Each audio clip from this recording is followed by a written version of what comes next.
Hello students, Prince sir के इस podcast में आप सभी का स्वागत है।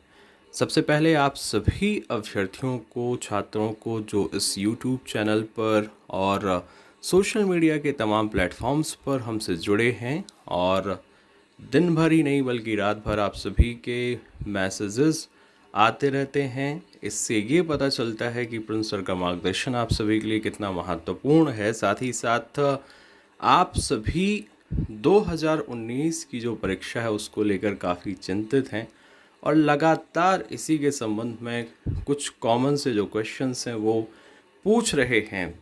क्योंकि हर एक अभ्यर्थी को, छात्र को मैसेज से टाइप करके ये बता पाना संभव नहीं है, अतः मैंने यह डिसाइड किया कि आप सभी को इस पॉडकास्ट के माध्यम से ये सारी चीज़ें क्लियर कर दूं।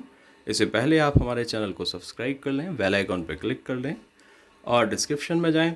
सोशल मीडिया के सभी प्लेटफॉर्म्स जो कि हमारे इंस्टाग्राम, टेलीग्राम, फेसबुक, उनको ज्वाइन कर लीजिए। आने वाली सभी परीक्षाओं की तैयारी के लिए आप हमारे video lectures, notes, test series, online कक्षाएं ज्वाइन करने के लिए 9685570712 पर हमें व्हाट्सएप ज़रूर करें। तो चलिए आपको बताते हैं कि आखिर MPPSC 2019 को लेकर क्या स्थिति बन रही है और क्या हो सकता है।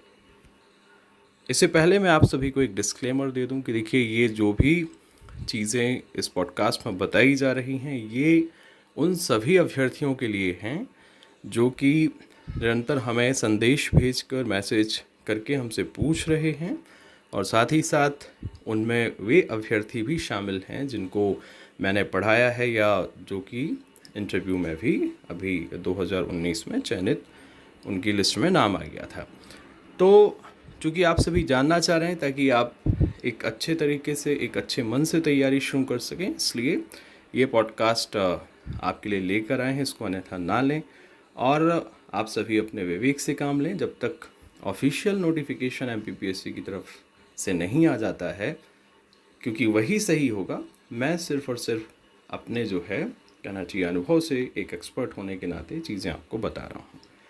तो देखिए, जहाँ तक MPPSC मुख्य परीक्षा 2019 सभी की होगी, इस संबंध में देखिए मैं आपको बता दूं कि एडिशनल मेंस का जहाँ तक सवाल आता है तो इसमें आप सभी को पता है कि प्रीलिम्स 2019 का रिज़ल्ट जो है वो रिवाइज़ होना है। अब रिवाइज़ होगा तो आप सभी को पता है कि नई लिस्ट बनेगी, नया कट ऑफ बनेगा, और आप सभी को पता है कि इसमें OBC SC ST के जो मेरिटोरियस स्टूडेंट्स हैं वो अनरिजर्व में जाएंगे। तो निश्चित रूप से इसमें कुछ ऐसे बच्चे भी होंगे अनरिजर्व कैटेगरी के जो कि इंटरव्यू की लिस्ट में आए होंगे 2019 के, और वो बाहर हो सकते हैं, क्योंकि पहले जो लिस्ट बनी थी वो अपनी ही कैटेगरी के अनुसार बनी थी। अब OBC SC ST के जाएंगे तो निश्चित रूप से यहाँ पर 2 नंबर, 4 नंबर अगर देखा जाए तो कट ऑफ जो है आपका दूसरी कैटेगरी का कम भी हो सकता है और अनरिजर्व्ड का भी थोड़ा सा बढ़ सकता है। लेकिन कुल मिलाकर नया कट ऑफ बनना है तो ये तय है कि OBC SC ST के अनरिजर्व में जाएंगे तो यहाँ से अनरिजर्व के कुछ कैंडिडेट्स सीट छोड़ेंगे और कहना चाहिए छोड़ना पड़ेगी, और वो कुछ बच्चे चाहे 2, 4, 5, 10, 20 कह लीजिए, वो इंटरव्यू में चयनित भी हो सकते हैं। तो पहली बात ये हो गई। अब क्या सरकार इनके लिए सीट्स बढ़ाएगी? क्योंकि अगर आप इंटरव्यू की जो लिस्ट है उसकी बात करें तो सिर्फ एक क्वेश्चन यहाँ पर होता है कि अगर अनरिजर्व की लिस्ट रिवाइज हुई और उसमें से अनरिजर्व के कैंडिडेट्स बाहर हुए और वो बच्चे जो कि इंटरव्यू में भी हैं, क्योंकि माननीय न्यायालय का आदेश है कि 2015 के जो पुराने नियम हैं उसके अनुसार परीक्षा करवाइए, तो अब लिस्ट उसी के अनुसार बनेगी। तो अनरिजर्व के कैंडिडेट्स बाहर हो गए और इसमें से कुछ जो हैं आपके साक्षात्कार के भी हैं, तो क्या इनके लिए सरकार जो है वैकेंसीज बढ़ाएगी, पदों में वृद्धि करेगी? और ऐसा नहीं है कि इनके लिए पदों में वृद्धि करेगी तो फिर दूसरे और एक्स्ट्रा बच्चे भी नहीं लिए जाएंगे। तो ये चीज़ जो है वो थोड़ी सी आप कह सकते हैं कि फिर विवाद पैदा करेगी। और अगला कारण ये है कि एक ही परीक्षा के लिए, चूँकि अगर हम देखें इतिहास उठा के, तो एक एग्ज़ाम के लिए 2 अलग अलग परीक्षाएं करवाना यह भी तर्कसंगत, न्याय संगत नहीं लगता है, खासकर सिविल सर्विसेज जैसी परीक्षाओं की दृष्टि जो है वो यही कहती है दृष्टिगत रखते हुए चीज़ों को।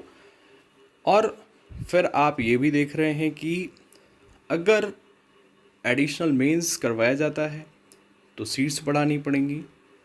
सीट्स क्या बढ़ेंगी, पहला क्वेश्चन। दूसरा, माननीय न्यायालय का आदेश है पुराने नियमों से रिजल्ट जारी किया जाए तो क्या उसका उल्लंघन हो सकता है, तो ये भी संभव नहीं है। तीसरा यही है कि आप सभी जानते हैं कि एक ही एग्ज़ाम के लिए 2 परीक्षाएं क्या हो सकती हैं, तो ये भी थोड़ा सा तर्क संगत, न्याय संगत नहीं लगता है।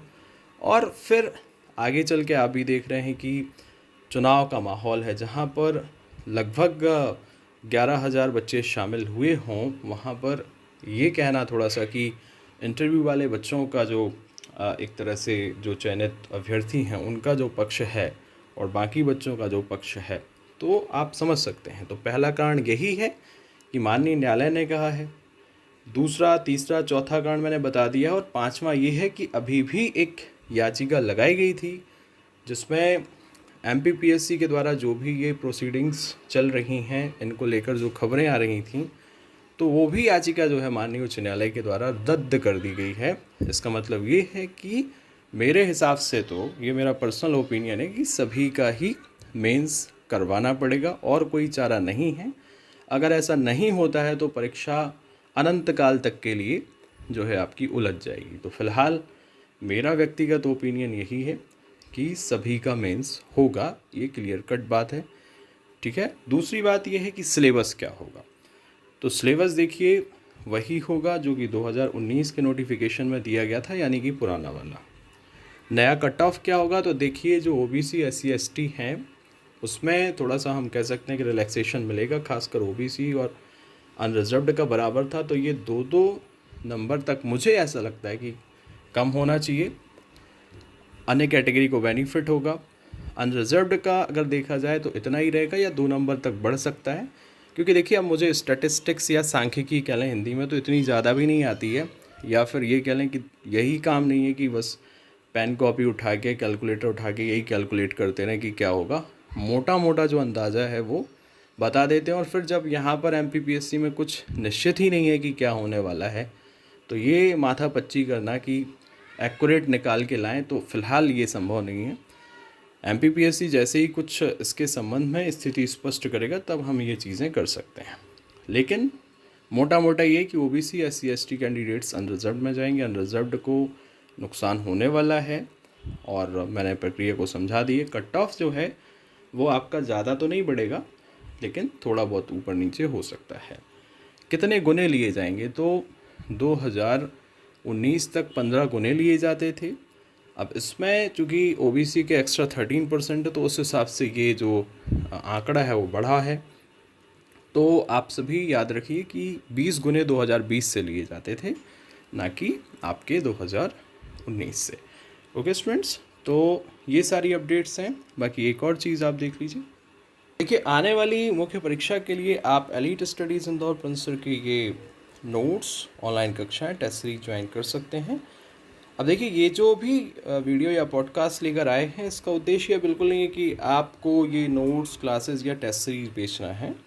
मैंने हमेशा से ही आपको जो भी हो सकता है उसके संबंध में सूचनाएं बताई हैं, चीज़ें बताई हैं, और जहाँ पर अन्य लोग जो है चीज़ों को सीधे सीधे या साफ तौर पर कहने से पहले वो ये अपना नुकसान और फ़ायदा सोचते हैं, तो मैं हमेशा से ही, चाहे वो फ़ायदा हो या नुकसान हो, चीज़ों को क्लियर करने की कोशिश करता हूँ और आप सभी को बताने की कोशिश करता हूँ कि तथ्यों के आधार पर और जिस तरह से घटनाक्रम चल रहा है उसके आधार पर क्या हो सकता है। तो आप इन नोट्स को ज़रा सा गौर फरमा लीजिए, और ये कंटेंट बिल्कुल वैसा ही है, आपको पुराने सिलेबस के अनुसार चाहिए, मिल जाएगा। उसमें जहाँ जहाँ भी करंट की चीज़ें उनको अपडेट कर दिया जाएगा, और सारी चीज़ों को आप बहुत ही अच्छे तरीके से कवर कर सकते हैं और आने वाली परीक्षाओं में अपनी मेरिट हासिल कर सकते हैं। अब आपको बता दें कि ये जो नोट्स हैं इनकी क्वालिटी बहुत ही अच्छी है। सोशल मीडिया पर लगातार मैं आपके लिए इनको शेयर करता हूँ, इन्हें आप देख सकते हैं। ऑब्ज़र्व कर सकते हैं। और नंबर हमारा है 9685570712। आप क्या कर सकते हैं, हमें व्हाट्सएप करके इनको प्राप्त कर सकते हैं। ओके स्टूडेंट्स, तो मैंने फ़िलहाल आपको 2019 की परीक्षा को लेके स्थिति जो है वो स्पष्ट कर दी है। और मेरे अनुसार यही होना चाहिए, क्योंकि इसमें देखिए निश्चित रूप से जो भावनात्मक पक्ष है अभ्यर्थियों का, वो वाकई में आप कह सकते हैं कि किसी भी अभ्यर्थी के साथ कुछ भी ऐसा होता है तो निश्चित रूप से निराशा होती है। लेकिन कहीं ना कहीं आप सभी अभ्यर्थी लगातार मैसेज कर रहे हैं, तो मैंने एडिशनल मेंस को लेकर एक नहीं 5-6 ऐसे कारण आपको गिनवा दिए हैं जो कि ये इशारा कर रहे हैं। और सबसे बड़ा कारण ये है कि अभी तक एमपीपीएससी ने अपने किसी भी नोटिफिकेशन में ये नहीं लिखा है किसी भी सूचना में कि हम अलग से मेंस करवाएंगे, क्योंकि जो भी अभी भी जानकारी दी उसमें उन्होंने कहा है कि 2019 का मेंस जनवरी में होगा। इसका मतलब ये सूचना सभी के लिए है। अब स्पेसिफिक अगर किसी के लिए होती है तो उसमें वो चीज़ मेंशन की जानी चाहिए थी, जो कि एक फॉर्मल जो हमारा कम्युनिकेशन का तरीका होता है उसमें होता है। ओके स्टूडेंट्स, तो आप सभी ये नोट्स हैं, देख लीजिए। टेस्ट सीरीज भी हम शुरू करने वाले हैं जैसे ही वो ऑफिशियल नोटिस एमपीपीएससी की तरफ से आ जाएगा। और मैं हमेशा कोशिश करता हूँ कि आने वाली चीज़ों को लेकर मैं प्रेडिक्शंस बताऊँ अपने। हालांकि अभी एमपीपीएससी ने ऑफिशियली कुछ नहीं कहा है, लेकिन आशा है कि आगे इसी तरह से चीज़ें होंगी। मिलते अगले पॉडकास्ट में। धन्यवाद।